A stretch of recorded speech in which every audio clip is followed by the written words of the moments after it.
perhatikan, apalagi lagi ngambek dipuji-puji loh Pak, nanti luluh juga hatinya. Enggak Pak Ustadz, bini saya dipuji 1000 kali juga masih ngambek. Ya kalau sudah puas memuji menyanjung Pak, ambil dompet, ambil duit 1 juta merah semua, beber di kasur, langsung tengadah dia Pak, langsung akur. Itu suami yang baik, yang pandai menyanjung istrinya, bukan menghinanya. Dan yang kelima, wala yahjur illa fil bait, jangan sekali-kali minggat dari rumah kecuali tetap di dalam rumah. Minggat tidak menyelesaikan masalah, cuman sayang beribu kali sayang. Di zaman modern ini yang suka minggat bukan suami, yang suka minggat malah istri. Mentang-mentang rumah orang tua dekat minggat, nggak boleh itu. Idza harabatil mar'atu min baiti zaujiha, barang siapa apabila seorang istri minggat meninggalkan rumah suaminya, maka selama minggatnya lam tuqballaha salatnya enggak diterima. La'anatha malaikatu rahmah wa malaikatul adzab, akan melaknatnya malaikat rahmat dan melaknatnya malaikat adzab hatta tarji', sampai dia pulang ke rumah lagi. Makanya jangan sekali-kali minggat dari rumah, karena kalau suami minggat dari rumah, selangkah dia keluar dari rumahnya, ada setan yang menemaninya, namanya setan dasim. Begitupun istri, selangkah dia keluar dari rumah karena meninggalkan suami, ada setan yang menemaninya, namanya setan dasim. Ada yang namanya dasim enggak? Kalau ada ganti nama setan itu soalnya. Orang Sunda mah ayah namanya dasim. Karena sahamang dasim orang, masya Allah, itu mah nama setan tuh. Ya nggak tahu lah, orang tua dulu ngasih nama kata dia. Jadi setan dasim, ganti dong namanya, jangan dasim. Jadi itu yang bisa merusak rumah tangga Bapak Ibu. Dan yang berikutnya sekarang kita balik. Apa kewajiban istri kepada suami? Sudah berkali-kali saya sampaikan di Rangai Tiri Tunggal ini, kewajiban istri kepada suami cuman ada satu. Cuman mengingatkan saja, saya tanya, masak nasi kewajiban siapa? Suami dong. Masak nasi kewajiban suami. Nyuci baju kewajiban siapa? Suami. Hendra langsung mandang ke sini, nah gak kuat ini. Emang bener. Nyuci piring kewajiban siapa? Suami. Ngepel rumah kewajiban siapa? Suami. Nyari duit kewajiban siapa? Suami. Menyekolahkan anak kewajiban siapa? Suami. Kalau anak kencing berak di celana, yang nyebokin kewajiban siapa? Suami. Nyuapin anak lapar kewajiban siapa? Suami. Tak ceramain di Kota Menggala, ibu-ibu berdiri semua, bagus Pak Ustaz. Selama ini Ustaz ngalah-ngalahin perempuan, sekarang menangin kaum perempuan. Betul, itu kewajiban suami. Itu syar'i Bapak Ibu, kewajiban suami. Nah lo bapak-bapak nyesel dengerin ceramah sekarang kan? Itu kewajiban suami. Makanya saya heran, suami-suami gak tahu terima kasih. Istrinya sudah capek masak, bukannya terima kasih malah dimarah. Padahal itu kewajiban suami. Kewajiban istri itu cuman ada satu. Kewajiban Halimah kepada Hendra cuman satu, taat manut perintah suami. Kewajiban ibu-ibu itu cuma taat perintah suami. Makanya Bu, kalau disuruh suami masak, ya masak. Kalau disuruh nyuci, ya nyuci. Kalau disuruh mijitin, mijit. Kalau diajak masuk kamar, ya masuk. Wong taat suami. Tapi memang begitulah sejatinya Pak. Suami dari sekarang kalau paham betul itu kewajiban suami, tapi istri yang mengerjakannya, dia pasti terima kasih sama istri. Istri bikin kopi, ting ting ting ting ting ting ting ting. Makasih ya Mas, sudah dibikinkan kopi. Papa janji gak akan kawin lagi. Woi, langsung bikin kopi lagi dia. Sehari 17 gelas. Sampai kena gula darah, diabetes lagi ya, gara-gara dibikin kopi terus. Istri nyuci, terima kasih. Mulai dari sekarang bapak-bapak, istri capek nyuci, capek masak, selesai nyuci, selesai masak, bapak-bapak sapa, mama. Capek mama masak, capek mama nyuci. Agak lebayin dikit pak, kayak di sinetron. Itu kan kewajiban papa mama. Tapi karena papa nggak sempat nyari duit, papa nyuruh mama. Mama taat perintah papa. Maka papa doakan semoga mamah masuk surga. Pernah nggak ibu-ibu diomongin begitu? Boro-boro laki sekarang, oi kebo masakanmu keasinan, masya Allah, nggak tahu terima kasih. Subhanallah. Padahal bapak ibu suami istri mengerjakan itu karena taat suami. Mulai hari ini Halimah, Siti Halimah, jadi kalau masak niatkan taat suami. Kalau ngurusin rumah niatkan taat suami, ngurumat anak niatkan karena taat suami. Semua kalau dikerjakan karena taat suami, maka istri dijamin masuk surga. Karena perempuan itu paling gampang masuk surga, paling gampang masuk neraka. Ibu-ibu kalau mau masuk surga gampang taat suami. Kalau mau masuk neraka ya gampang ngelawan suami. Suami lagi tidur bu, sepak palanya, gratis masuk nerakanya. Halimah juga begitu. Kalau mau masuk neraka, Hendra lagi tidur, sepak pala. Kata Hendra, kenapa lo nyepak pala gua? Gak sengaja. Padahal mah sengaja. Itu gratis masuk nerakanya. Nggak usah bayar kaplingan di neraka.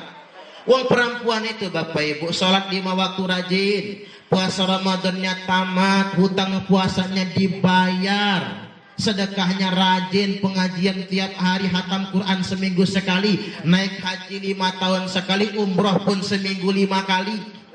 Ya rumahnya di Mekah soalnya, maka seminggu 5 kali. Penyakitnya cuma satu, ngelawan suami, maka pasti masuk neraka. Ini harus dipegang oleh setiap perempuan. Percuma jadi wanita karir, hebat katanya, tapi kalau ngelawan suami tak ada nilai di pandangan Allah. Lau amartu ahadan ayyasjuda li ahadin la amartul mar'ata an tasjuda li zawjiha. Seandainya boleh kata Nabi, aku perintahkan seseorang sujud kepada sesama manusia, la amartul mar'ata an tasjuda li zawjiha. Niscaya pasti setiap istriku perintahkan sujud kepada suaminya masing-masing. Untungnya nggak boleh sujud sama manusia itu bapak ibu. Seandainya boleh, istrilah yang mesti sujud kepada suaminya. Saking istri harus taat kepada suaminya. Kembali lagi nih buat menghibur ibu-ibu, perempuan tuh gampang loh bu masuk surga itu. Saking gampangnya ibu-ibu cium tangan suami aja, itu pahalanya sama seperti 70 kali mencium Hajar Aswad sekali loh. Apalagi tangan suaminya hitam, asli Hajar Aswad itu luar biasa, 70 kali. Kadang-kadang orang Indonesia ini aneh pak, Hajar Aswad di Mekah dibela-belain dicium, padahal perempuan itu kan gak diharuskan cium Hajar Aswad, laki-laki kok cuman disunahkan itu. Ini perempuan bela-belain ngantek kebelenyet sampai kepencet-pencet orang hitam itu nah, karena berebut nyium Hajar Aswad. Hajar Aswad di Mekah dibela-belain dicium, Hajar Aswad di rumah diabaikan. Ciumlah tangan suami. Cara menciumnya begini ya bu Halimah, telap punggungnya dicium, kemudian telapaknya. Kalau bisa pakai suara emak emak. Kalau nggak puas pakai suara emak, pakai cetok cetok, hitungannya 2 kali itu, maka pahalanya sama seperti 140 kali mencium Hajar Aswad. Subhanallah.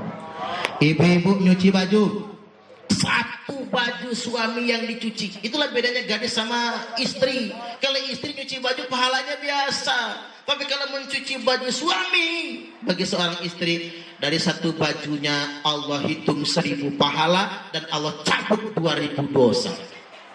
Sekarang berhitung kita, kalau 10 aja ibu-ibu nyuci baju suami sehari, 2 kolornya, kolor siang sama kolor malam, udah 2 tuh. Tambah ketiga kaos dalam, yang keempat kaos oblong, yang kelima kemeja pendek, yang keenam baju koko, yang ke-7 sarung, yang ke-8 celana kolor pendek, yang ke-9 celana panjang, yang ke-10 celana jeans.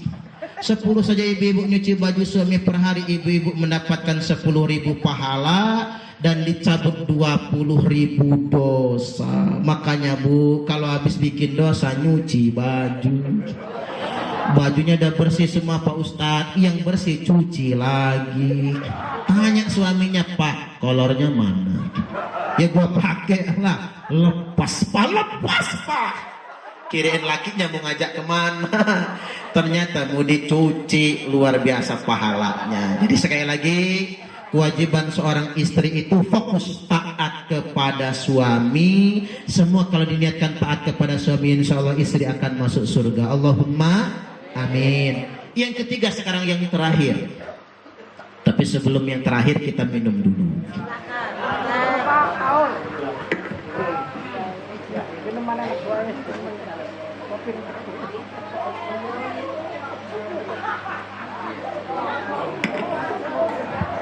Tapi siap ya Bu, cium tangan suami. Cetok. Kalau bisa emah, nah itu harus dipraktekin. Ini ngaji beneran. Kalau ngaji itu harus ada yang dipraktekkan, nggak bisa semua diamalkan. Minimal yang cetok emak-emak ini. Suami langsung bangga jadi suami. Luluh hati suamimu, tidak akan macam-macam lagi dia. Sekarang yang ketiga, yang terakhir Bapak Ibu. Untuk mendapatkan keluarga yang sakinah, mawaddah warahmah, berbaktilah kepada kedua orang tua. Ini keramat luar biasa. Ini bener lah kalau kata Roma Irama itu. Ingat, durhakanya anak kepada orang tua sama saja dengan durhaka kepada Allah. Ridha fi ridhal walidain. Ridha Allah ada pada ridha kedua orang tua.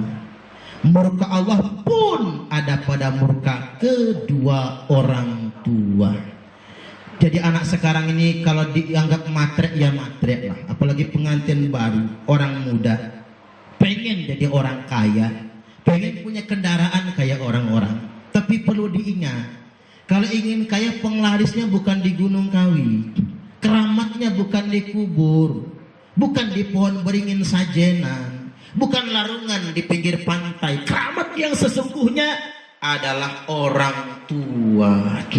Ini jimat sesungguhnya, penglaris sebenarnya adalah kedua orang tua. Makanya muliakan kedua orang tua. Kalau kata orang bijak, perlakukan orang tuamu seperti raja, maka rezekimu pun akan seperti rezeki para raja. Tapi awas, kalau engkau memperlakukan orang tuamu seperti pembantu, maka rezekimu pun akan seperti rezeki pembantu. Ini perlu saya sampaikan Bapak Ibu, karena ini di akhir zaman. Nabi pernah menyampaikan, nanti di akhir zaman anak-anak jadi modern semuanya. Wa antalidal amat rabbataha, banyak budak-budak yang melahirkan tuan. Apa itu budak yang melahirkan tuan? Ibu kandung. Ibunya yang mengandung, ibunya yang melahirkan, ibunya yang menyusui dan membesarkannya. Setelah anaknya sukses, anaknya memperlakukan ibunya seperti pembantunya sendiri. Ada nggak zaman sekarang? Banyak. Mak, daripada bayar babysitter, mama aja ya yang ngasuh anak saya. Jangan-jangan tersungging semua ini ya. Ya iyalah, namanya nyai, nenek, mih, mbah putri, umeh, ungga, apa namanya, nineng dan lain sebagainya. Daripada orang lain yang ngurus, mending neneknya, betul. Cuman anak ya kudu bisa ngucap terima kasih. Ini mau boro-boro pulang kerja ngeliat bibir anaknya jontor. Mak, ngapa anakku bibirnya bengkak? Anakmu lari-larian, kepleset, jeduk dinding, darahan bibirnya. Mama sih, ibu-ibu kaget kan? Kaget. Apalagi anaknya yang gebentak, mama sih nggak dilihat. Subhanallah. Nenek dibentak anaknya begitu sakit. Rasanya sakit nggak Bu kalau dibentak anak? Sakit. Andaikan nenek bisa nyanyi-nyanyi, dia sakitnya tuh di sini, di dalam hatiku. Sakitnya dibentak anak itu katanya lebih sakit daripada melahirkannya. Oleh karena itu, ini kata ibu-ibu sih, kita nggak pernah melahirkan Pak soalnya. Tapi sakitnya dibentak anak itu persis lebih sakit daripada melahirkannya. Ibu saya berkata, cuman ibu saya ini nggak bisa bahasa Indonesia, bisanya cuman bahasa Inggris. Kata ibu saya, aman anak lemah, umak dek dena minta. Aman anak sare, umak nangis siang malam. Ini bahasa Inggris king stone. King itu raja, stone itu batu, batu raja. Ini karena bahasa Inggris saya terjemahkan Pak, takut salah mengartikannya. Aman anak lemah, umak dek dena minta. Kalau anaknya senang, anaknya kaya, ibu nggak pengen minta, betul? Ngeliat anaknya senang aja dia senang kok. Yang namanya orang tua bapak ibu nggak mau ngerepotin anak. Orang tua tuh masih gagah, nggak mau ngerepotin anak. Lihat ibu saya kalau lagi main ke rumah saya di Sukarame Pak, dari kampung datang, nyuci piring dia nyapu, nggak boleh dilarang. Kalau dilarang nggak betah, nanti dia cepet pulangnya, karena dianggapnya olahraga. Tapi ya jangan disuruh, mak nyuci piring ya mak, kurang ajar namanya itu. Mak nyapu nanti ya mak, nggak boleh. Yang namanya ibu kelihatan dia nggak pernah mau ngerepotin anak. Selama dia sehat, selama dia ada, selama dia kuat. Apalagi kalau dia kaya, malah dia ngasih cucunya. Subhanallah bapak ibu. Artinya memang benar kata ibu saya, aman anak lemah umat dek denak minta, nggak pengen minta. Tapi kalau dikasih ya mau. Ya enggak bu, ya maulah kalau dikasih, tapi ya jangan ditawarin. Anak sekarang ini apa sekolah apa enggak kok nanya, mak masih punya duit? Masih nak. Namanya memang nggak mungkin jujur lah, walaupun nggak ada juga ngomong ada. Masih cukup nggak mak? Cukup. Perlu nggak dikirim lagi? Nggak usah nak. Lo ngapain ditanya? Kalau mau ngasih ya ngasih aja. Yang namanya emak pasti bohong sama anak. Cobalah ibu-ibu itu melarat, makan susah, anak masih kecil-kecil. Dapat besek dari tetangga isinya rendang Padang. Semuanya disuapin ke anaknya.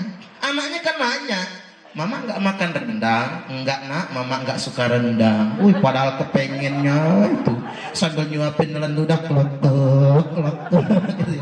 Oh kering kerongkongan Pak. Tapi walaupun pengen sangat, demi anak, lebih baik anak yang makan semua. Itulah orang tua. Rasanya kayak gitu nggak akan pernah dimiliki kecuali bagi orang tua bapak ibu. Ayah juga begitu buat Halimah, Pak Haji Hasni. Ayah memang beda sama emak. Kalau abah itu sama anaknya kasih sayangnya nggak langsung kelihatannya, tapi di hati menggelora betapa sayangnya dengan anak-anaknya. Begitu anaknya menikah sujud syukur orang tua, ya Allah terima kasih, saya sudah menghantarkan anak saya ke pernikahan, saya sudah pilihkan calon suami buatnya. Subhanallah. Sebaliknya kata ibu saya, aman anak sare, umak nangis siang malam. Kalau anaknya susah melarat, siang malam ibu menangis. Subhanallah, mau makan nangis. Makan apa anak saya? Seperti yang saya ceritakan tadi bapak ibu, 3 kali saya diusir dari kontrakan selama ngontrak dari 2004 sampai 2011. Saya nggak pernah cerita sama ibu saya. Mengapa saya nggak cerita?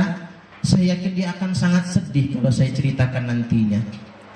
Kalau ibu saya mau main ke Bandar Lampung Pak, waktu saya masih ngontrak dulu, sudah dapat telepon dari abang, jemput umak ke Raja Basah, jemput Raja Basah bapak ibu. Begitu sampai rumah sudah saya siapkan beras 25 kilo, ngutang ke toko Pak. Satu sak taruh paling depan. Begitu dia masuk rumah, banyak nih beras anak saya. Padahal begitu dia pulang seminggu kemudian berasnya kita pulangin lagi ke toko. Yang kita masak bukan yang dalam karung, yang dalam ember. Sengaja bapak ibu, biar apa? Biar umak nggak sedih anaknya susah.